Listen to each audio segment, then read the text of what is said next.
ففروا إلى الله إني لكم منه نذير مبين.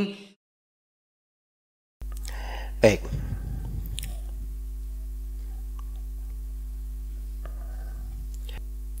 Berikutnya pembatal keislaman yang ke-7. Kata beliau An-Naqid As-Sabi', pembatal ke-7. Kata beliau As-Sabi' As-Sihru. Ke-7 perbuatan sihir. Wa minhu as-sarfu wal ataf. Dan di antara sihir itu adanya as-sarf dan al-ataf. Ya. Faman fa'alahu aw radiya bihi kafar.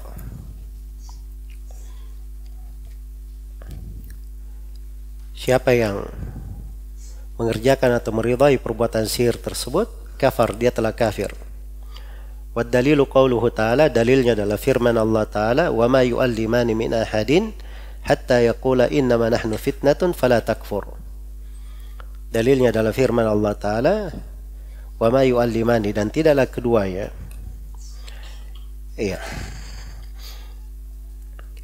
Maksudnya Harut dan Marut yang disebut di dalam Al-Quran, tidaklah keduanya mengajari seorang pun dari sihir sampai atau sebelum mereka berkata, sesungguhnya kami ini hanya cobaan, fitnah bagi kamu, maka jangan engkau menjadi kafir.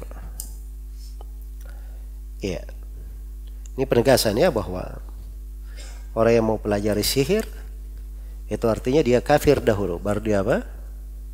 Mempelajarinya. Baik. Ini uraian penulis rahimahullahu taala. Saya poinkan di sini ada 4 pembahasan. Pembahasan yang pertama, ta'rifus sihir. Definisi daripada sihir. Sihir itu adalah ma khafiya wa latufa sababuh. Jadi dia ibarat dari sesuatu yang tersembunyi dan sangat halus sekali sebabnya. Karena itu akhir malam dikatakan sebagai waktu sahur, waktu sahar. Akhir malam, karena dia paling tersembunyi di malam hari itu. Apa yang dimaksud dengan sihir itu? Ya. Ibnu Qudamah rahimahullahu ta'ala mendefinisikan bahwa sihir adalah azaim wa ruqa wa uqad tu'athiru fil abdani wal qulub. Dia adalah al-azaim. Azaim jama dari azima, jampi-jampi, wa ruqa, bacaan-bacaan, wa uqad, dan simpulan-simpulan. Tu'athiru fil abdani wal qulub, yang memberi pengaruh pada badan dan hati. Dia berpengaruh di badan dan hatinya. Akhirnya fayamrad, dia bisa berubah menjadi sakit. Wa yuqtal, bisa terbunuh dengannya. Wa yufarriq bainal mar'i wa zawji, bisa memisahkan antara suami dan istri. Atau dia bisa membuat orang itu cenderung kepadanya. Nah, jadi ini yang disebut dengan sihir. Ya, tampak dari sini ya bahwa sihir itu tidak ada batasannya. Karena itu sebagian ulama mengatakan bahwa sihir ini tidak mungkin diberi definisi yang mencakup seluruh bagiannya. Karena sihir itu banyak sekali bentuknya. Iya. Banyak sekali bentuknya. Kadar yang bersepakat di dalamnya pada seluruh sihir, dia sesuatu yang sebabnya itu tersembunyi atau sangat halus, tidak kelihatan. Baik. Jadi itu yang disebut dengan sihir. Ya, dan sihir itu ada bentuk-bentuk. Ini pembahasan yang kedua, anwa'us sihir. Bentuk-bentuk sihir. Ya. Sihir itu ada berbagai bentuk, dibagi oleh para ulama menjadi 2. Ada sihir hakiki dan ada sihir takhyili. Ada sihir yang sifatnya hakiki, suatu yang nyata jelas terjadi. Nah, di antaranya yang disebut oleh penulis di sini as-sarf wal ataf. As-sarf artinya dipalingkan. Tadinya suami istri bersama, akhirnya saling benci, akhirnya dipisahkan. Itu as-sarf namanya. Al-ataf itu artinya membuat dia cinta. Tadinya mungkin dia tidak suka, tiba-tiba dia sangat tergila-gila, sangat suka kepadanya. Nah, itu al-ataf namanya. Itu bentuk dari sihir juga. Dan sihir itu ada yang sifatnya takhyili. Dia adalah hal yang dikhayalkan. Hal yang dihayalkan. Iya. Jadi mungkin memberi pengaruh di matanya, di pelihatannya, sehingga terlihat sesuatu tidak seperti hakikatnya. Iya. Tidak seperti hakikatnya. Baik. Jadi itu dua jenis ya. Ada yang sifatnya hakiki dan ada yang sifatnya apa? Takhyili. Kalau yang hakiki itu banyak contoh-contohnya ya. Iya. Karena itu kita di dalam Al-Quran diperintah untuk membentengi diri dari sihir. Qul a'udzu birabbil falaq min syarri ma khalaq wa min syarri ghasikin idza waqab wa min syarri naffadati fil uqad. Ini an-naffadat, ini para tukang-tukang sihir perempuan yang meniup di buhul-buhul, di gulungan-gulungan atau di lipatan-lipatan yang dia buat. Iya. Itu hakiki ya, memberi pengaruh. Dan seperti di bahasa ayat di sini, ya. Wa ma yu'allimani min ahadin, tidaklah mereka mengajari, berarti dia pengajaran benar, pengajaran benaran, diajari benaran. Iya. Walakinna syayatina kafaru yu'allimuna an-nasa sihra. Mereka mengajarkan sihir kepada manusia. Nah, itu hakiki. Sihir benaran diajarkan. Juga di bahasa ayat di Al-Baqarah ayat 102, fayata'allamuna minhuma ma yufarriquna bihi bainal mar'i wa zawji.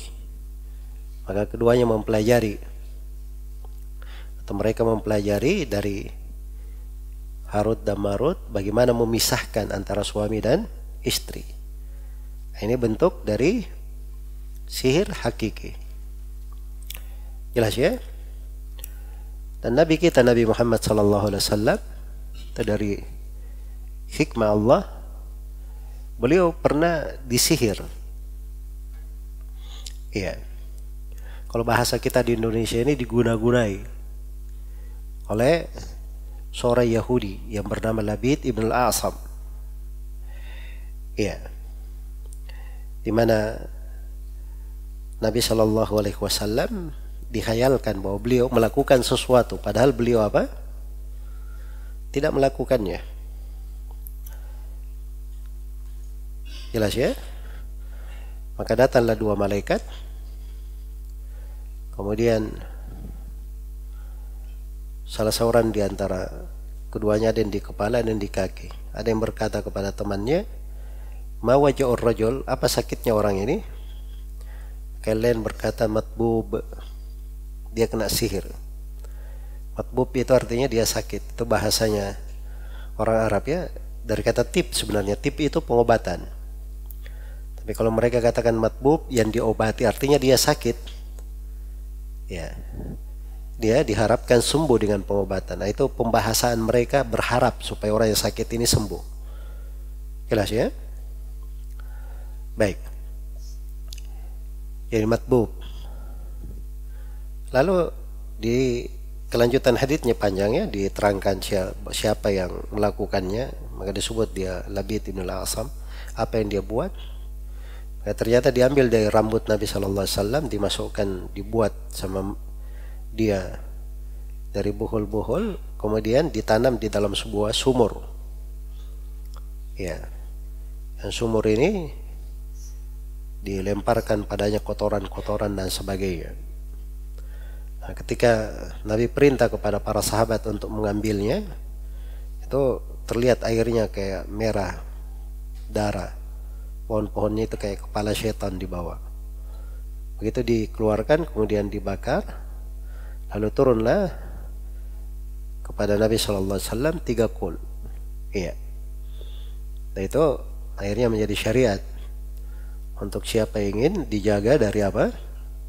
Dari sihir. Jadi dari sini bisa dipahami ya bahwa sihir itu ada hakikatnya. Dan sihir itu tidak ada yang mengatakan bahwa dirinya itu bisa terjaga, terlindung. Ya.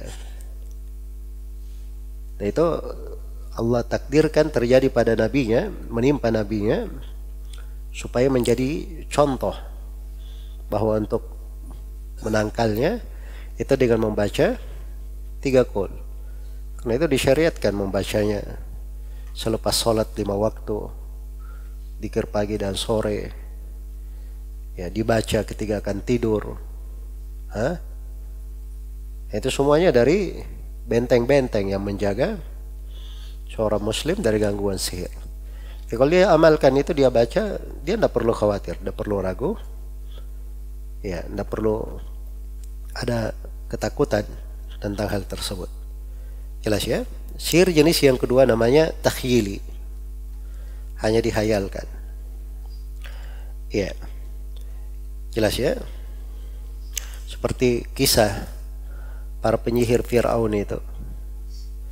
Ketika mereka melemparkan tali-tali mereka dan tongkat-tongkat mereka, maka dihayalkan bahwa tongkat dan tali itu adalah ular-ular yang bergerak. Karena itu di bahasa Al-Quran dikatakan falamma alqaw saharu a'yunan nas. Begitu mereka melemparkan, mereka menyihir mata-mata manusia, yang disihir matanya. Jelas ya? Baik.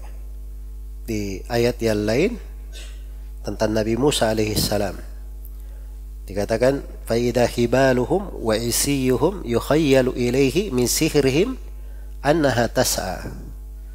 Ternyata tali-tali dan tongkat-tongkat yang mereka lempar itu dihayalkan kepada Nabi Musa bahwa ini bergerak. Jadi Nabi Musa saja melihatnya bergerak. Iya. Saking dahsyatnya sihir itu.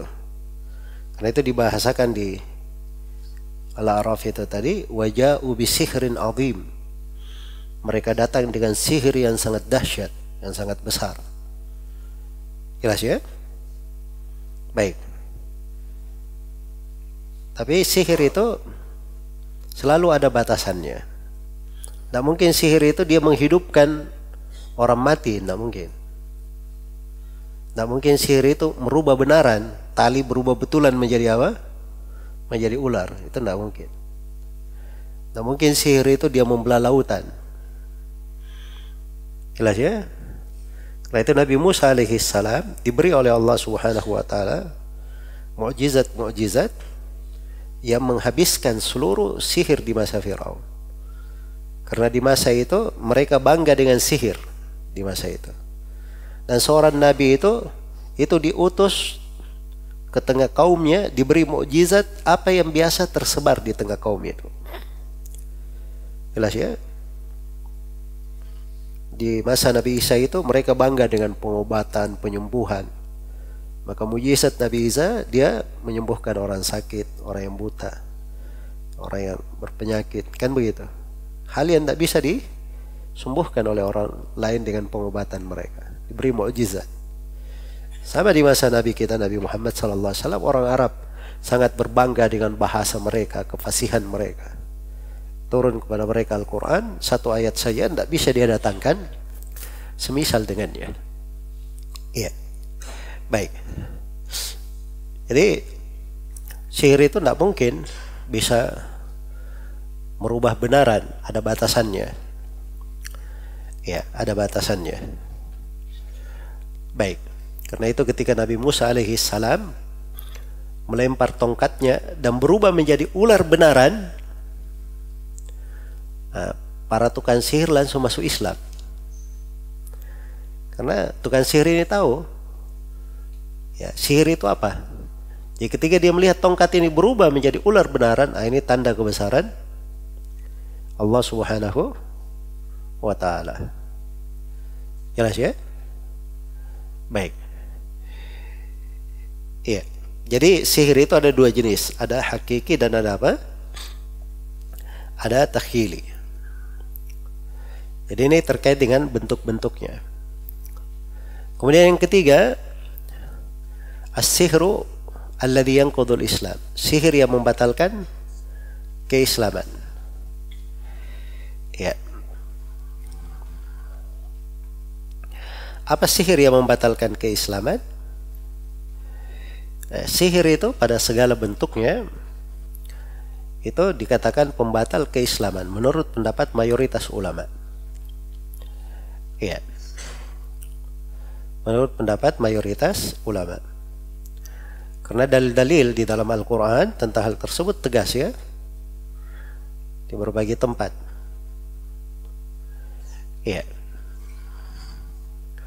Misalnya firman Allah Subhanahu wa Ta'ala, "Wala yuflihus sahiru haitsu ata." Dan tukang sihir itu tidak akan beruntung dari arah manapun dia datang. Jadi kalau dia tidak pernah beruntung dari segala penjuru, itu hanya sifat pada siapa?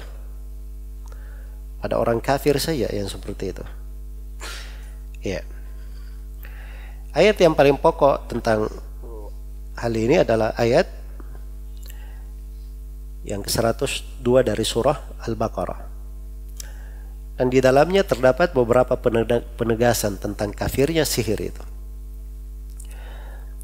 Di awal ayat dikatakan wattaba'u ma tatlu syayatinu ala mulki Sulaiman wa ma kafara Sulaiman walakinna syayatina kafaru. Nabi Sulaiman itu tidak pernah kafir mengajarkan sihir, tapi para syaitanlah yang kafir. Nah, ini menunjukkan bahwa mempelajari sihir adalah apa? Kekafiran. Itu satu. Yang kedua, dalil yang dibawakan oleh penulis di sini, wa ma yu'allimani min ahadin hatta yaqula innama nahnu fitnatun fala takfur. Dan tidaklah keduanya mengajari siapapun. Harut dan Marut ini tidak mengajari siapapun. Ya. Jadi mereka ini ujian, cobaan Harut dan Marut. Diperintah mengajarkan sihir. Ya. Tapi mereka tidak mengajari sebelum mereka berkata kami ini hanya ujian saja. Fitnah bagi kalian. Fala takfur, jangan kamu kafir. Artinya siapa yang mempelajari sihir, dia menjadi apa? Dia menjadi kafir. Nasallallahu al-afiyah wassalama. Iya. Baik. Kemudian di antara dalil juga yang menunjukkan kekafirannya adalah walaqad alimu laman ishtarahu ma lahu fil akhirati min khalaq. Sungguh orang yang mempelajari sesuatu dari sihir itu, ya, mereka meyakininya atau mereka mengetahui bahwa mereka di akhirat tidak ada bagian sama sekali. Jadi kalau di akhirat tidak ada bagian sama sekali, itu untuk siapa pembahasan ini? Itu untuk orang-orang kafir. Jelas ya? Baik. Karena itu mayoritas ulama berpendapat bahwa sihir itu hukumnya adalah hal yang mengkafirkan, keluar dari Islam. Iya. Tapi Imam Syafi'i rahimahullah memberi rincian. Beliau berpendapat bahwa kalau sihir itu dengan bentuk kerjasama dengan syaitan, ya, atau mengetahui hal yang gaib, maka itu kafir. Tapi kalau sihir hanya pengobatan, murni pengobatan, maka itu tidak kafir. Dia masuk ke dalam apa? Ke dalam dosa besar. Ya, dan rincian Imam Syafi'i ini kuat ya dari sisi makna. Kuat.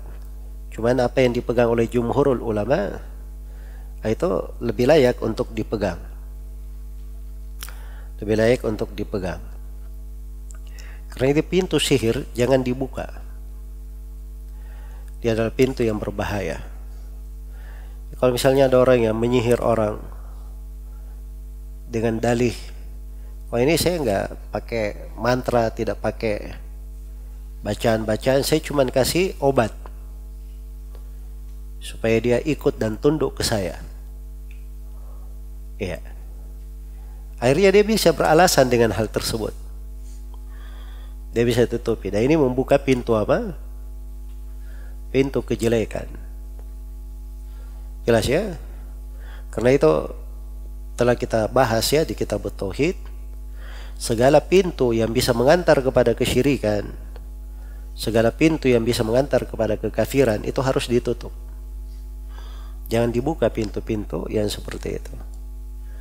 Karena itu tidak diperbolehkan trik sulap dan yang semisal dengannya, itu hal yang diharamkan. Walaupun sebagian orang hanya berkata ini cuman keahlian saya, ya, pada tangannya, pada kelincahannya dan seterusnya, ya. Tapi itu adalah hal yang mengantar kepada apa? Kepada sihir. Pintu pertama yang membawa kepada sihir. Maka itu semuanya masuk di dalam hal yang diharamkan, tidak diperbolehkan. Iya. Baik. Dan ini subhanallah ya, sihir ini sudah menjadi musibah umum yang merata menimpa dari kaum muslimin. Ada apa-apa sedikit urusannya apa? Ke tukang sihir. Ya, tukang sihirnya, dukunnya, ya bahasanya kadang dibahasakan orang pintar. Ada bahasa alim lagi. Ya. Jelasnya alim. Jadi cirinya itu kalau dia kebal dibacok. Nah, itu ilmu sihir semuanya. Ilmu perdukunan. Jelas ya? Jadi kalau ada yang memakai hal tersebut, itu sebenarnya hakikatnya dia dukun. Ya, tukang sihir.